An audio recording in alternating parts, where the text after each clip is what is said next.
Selamat datang di kelas saya. Materi hari ini adalah termodinamika.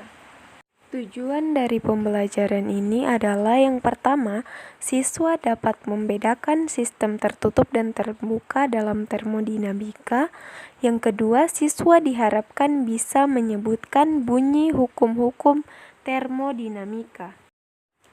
Hello kelas, langsung saja. Termodinamika adalah cabang ilmu fisika yang mempelajari tentang proses perpindahan energi sebagai kalor dan usaha antara sistem dan lingkungan. Nah, sedangkan kalor yaitu perpindahan energi yang disebabkan oleh perbedaan suhu. Dan untuk usaha sendiri merupakan perubahan energi melalui cara-cara mekanis yang tidak disebabkan oleh perubahan suhu. Oke, selanjutnya kita masuk di prinsip-prinsip termodinamika. Prinsip-prinsip termodinamika meliputi mekanika, panas, dan kalkulus.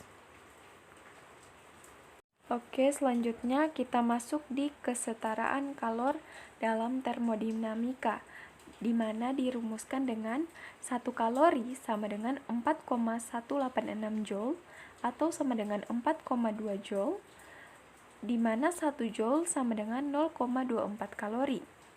Nah, untuk rumus gas yang dipengaruhi usaha dari lingkungannya yaitu W sama dengan PA H kuadrat kurang H1. Untuk rumus menentukan usaha luar menggunakan grafik, yaitu yang pertama untuk proses ke arah kanan, kita menggunakan V kuadrat lebih besar dari V1, berarti V bernilai positif, di mana W sama dengan P V kuadrat dikurang V1. Nah, untuk proses yang menuju ke arah kiri, V kuadrat lebih kecil dari V1, sehingga W bernilai negatif. Untuk W-nya sama dengan min P dalam kurung V kuadrat dikurang V1.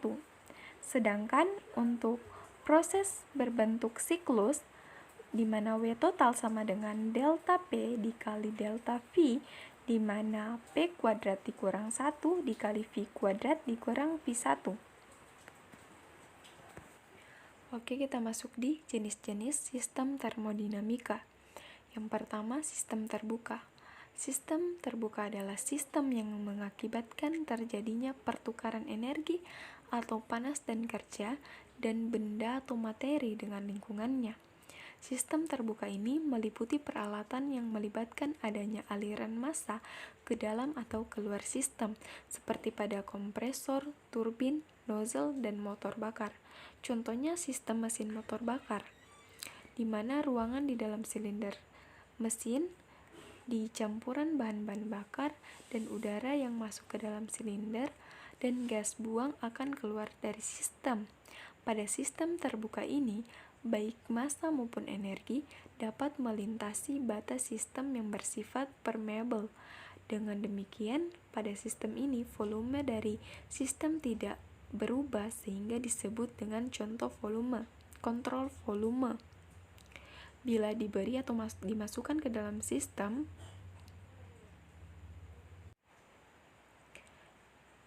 perjanjian yang kita gunakan untuk menganalisis sistem adalah yang pertama, untuk panas, Q bernilai positif bila diberikan kepada sistem dan bernilai negatif bila keluar dari sistem. Dan untuk usaha, W bernilai positif apabila keluar dari sistem dan bernilai negatif bila diberikan atau dimasukkan ke dalam sistem. Selanjutnya, kita masuk yang kedua, sistem tertutup. Sistem tertutup adalah sistem yang mengakibatkan terjadinya pertukaran energi panas dan kerja, tetapi tidak terjadi pertukaran zat dengan lingkungan. Sistem tertutup terdiri atas suatu jumlah massa yang tertentu, di mana massa ini tidak dapat melintasi lapis batas sistem. Tetapi energi baik dalam bentuk panas, heat, maupun usaha work dapat melintasi lapis batas sistem tersebut. Dalam sistem tertutup, meskipun massa tidak dapat berubah selama proses berlangsung, namun volume dapat saja berubah disebabkan adanya lapis batas yang dapat bergerak atau moving boundary pada salah satu bagian dari lapis batas sistem tersebut. Contoh sistem tertutup adalah suatu balon udara yang dipanaskan, di mana massa udara di dalam balon tetap tetapi volumenya berubah dan energi panas masuk ke dalam massa udara di dalam balon tersebut. Suatu sistem dapat mengalami pertukaran panas atau kerja atau keduanya biasanya dipertimbangkan sebagai sifat pembatasnya. Ada dua, yang pertama pembatas adiabatik, yaitu tidak memperbolehkan pertukaran panas. Yang kedua pembatas rigid, yang mana tidak memperbolehkan pertukaran kerja. Dikenal juga istilah dinding. Ada dua jenis dinding, yaitu dinding adiabatik dan dinding diatermik. Dinding adiabatik adalah dinding yang mengakibatkan kedua zat mencapai suhu yang sama dalam waktu yang lama atau lambat. Untuk dinding adiabatik sempurna tidak memungkinkan terjadinya pertukaran kalor antara dua zat.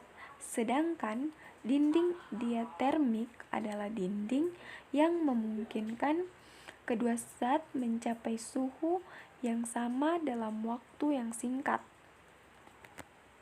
Oke, selanjutnya yang ketiga, sistem terisolasi. Sistem terisolasi adalah sistem yang mengakibatkan tidak terjadinya pertukaran panas, zat atau kerja dengan lingkungannya. Contohnya adalah air yang disimpan dalam termos dan tabung gas yang terisolasi. Dalam kenyataan, sebuah sistem tidak dapat terisolasi sepenuhnya dari lingkungan, karena pasti ada terjadi sedikit percampuran, meskipun hanya penerima sedikit penarikan gravitasi. Dalam analisis sistem terisolasi, energi yang masuk ke sistem sama dengan energi yang keluar dari sistem.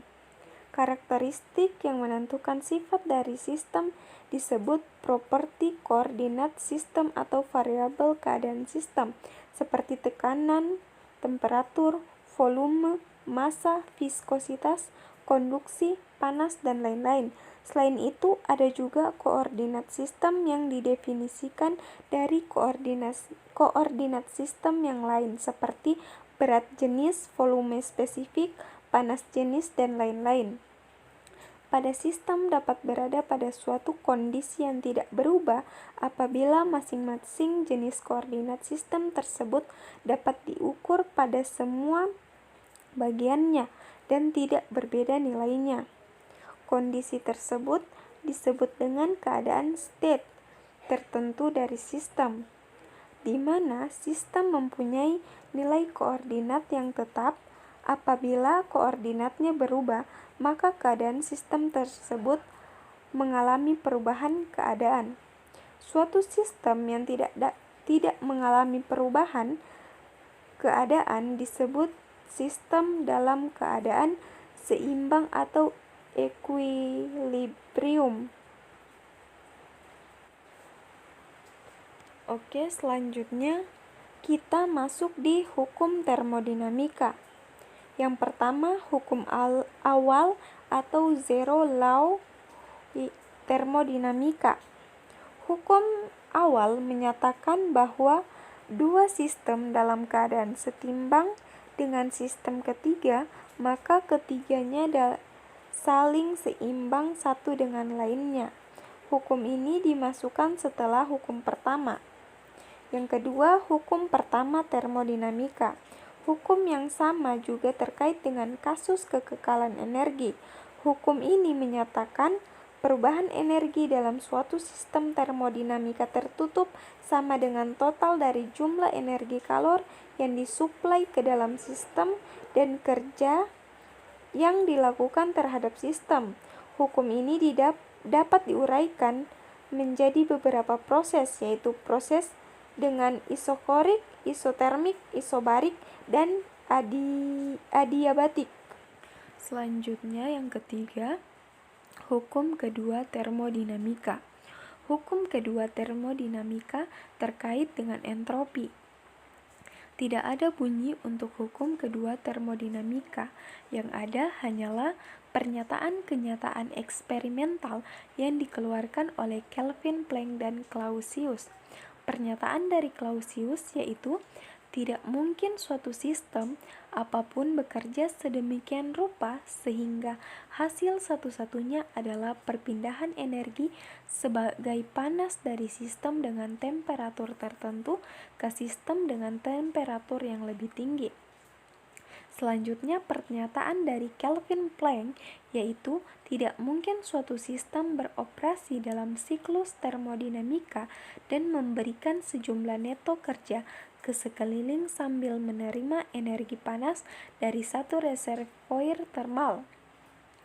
Untuk total entropi dari suatu sistem termodinamika yang terisolasi cenderung untuk meningkat seiring dengan meningkatnya waktu, mendekati nilai maksimum.